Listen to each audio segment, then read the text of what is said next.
Well, I fell in love with the people and the kids, and they're so geographically remote and isolated.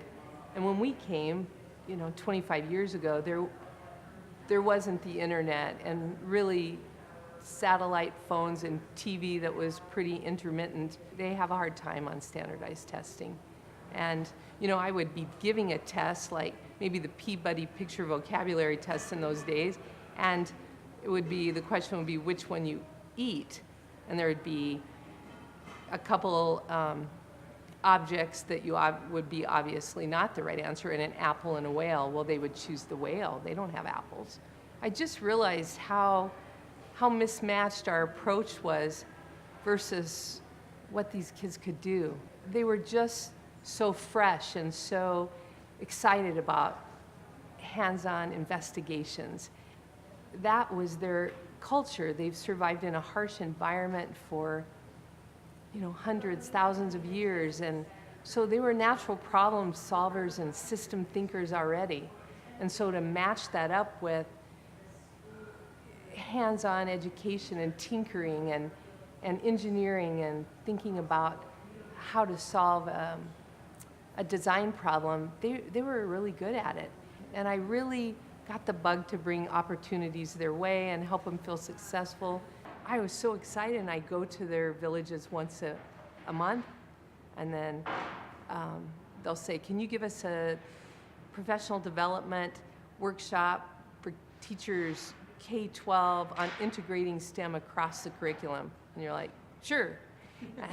And it's a tall order, but I can remember what was meaningful to me as a classroom teacher in those PD sessions, and not waste 1 minute of their time, and give them as many good materials, and then follow up with those materials when I go to their villages. So if there was support for that kind of model, that has been really successful for those rural areas. More distance and online resources. So that's what I'm doing. I'm in the process of documenting, taking pictures, doing surveys, pre-post. How many students are we serving? What do results look like for kids who've had that exposure to those kinds of lessons? And then hopefully armed with that kind of information, I can help it be more of a replicable model. I think that one of the times that it was really difficult to pursue STEM education and infuse that into my classroom was when administrators were less supportive of that. And so they were nervous that you weren't attending to your responsibilities in other subjects. These projects would take on a life of their own, and we would all be so excited about it. And they would want to make sure that we were taking care of, other curricular areas. But they didn't realize, of course we were, and it was through applied learning. And then when the kids started knocking the socks off those standardized tests, the principal would let up.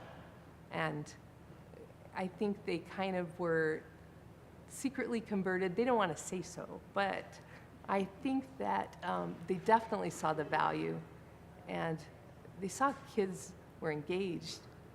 And if you don't have engagement, you can't accomplish anything. And teachers, especially elementary teachers, they have multiple grade levels.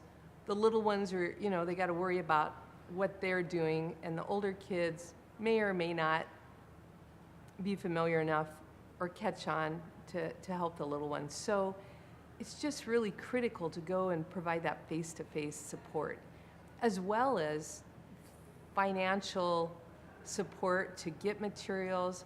The kids are so excited to see me when I come in, and the teachers too. You bring chocolate and supplies from Joann's and Michael's and all those things that you can't get just locally. There's no stores, there's no hotels. I sleep in the schools. I take my bedroll, and it's pretty rustic conditions. But it's so fantastic to get to go to a place like that where their culture is so rich. Oh, I think that these students, they get exposed to learning like that. It's like swimming deep into the pool. They don't want to go back to the kiddie pool anymore. They love using their minds and seeing the ideas they're capable of bringing and producing and that are valued, and especially if you tie that into their community and what's going to help. These villages are really facing a lot of life-altering impacts from the changing environment around them. And so they need problem solvers. They need to look at how are we going to adapt to these changes?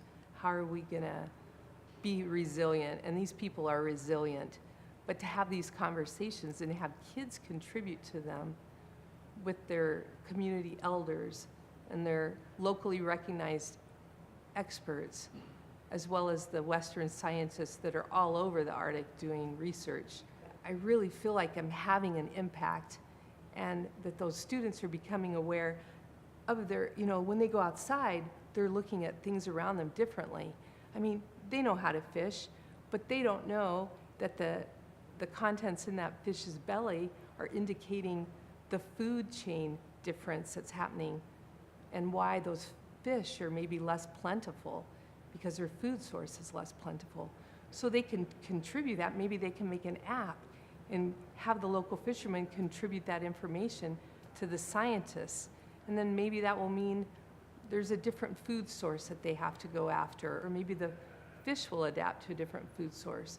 But just for them to see all those connections and be so aware and involved in their community's planning and resilience actions, that I think it will change their frame of reference and what they're able to take on and accomplish.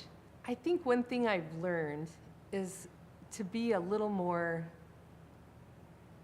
patient when I get out there. I have a teacher that makes breakfast for her students in the morning, and she gets up early and then she, does those dishes after school and then teaches in between. And so then if I'm throwing new materials at her at the same time, I just got to think about where she's coming from and how busy she is and how overwhelming her assignment is, and take it from there, So I'll get up early, help her with breakfast, do the dishes, then go in her classroom, and we'll do the activity together. I think when you come to a new, small, rural area, whether it's in Alaska or there's rural areas everywhere, and if you're a new teacher, you're trying to feel your way along anyway, but really tap into what's happening in that community. Every community, even if it's not Native Alaskan community, has a culture and has things that are important to that place. And so I think if you just really take your time, go slow, and just take the time to know your community is really helpful and important. I'm just so happy to be able to do it, and that someone listens when I try to convince them. I'll find a receptive administrator who will give me a shot, and then that's all it takes. If you get in the door, then the STEM education sells itself.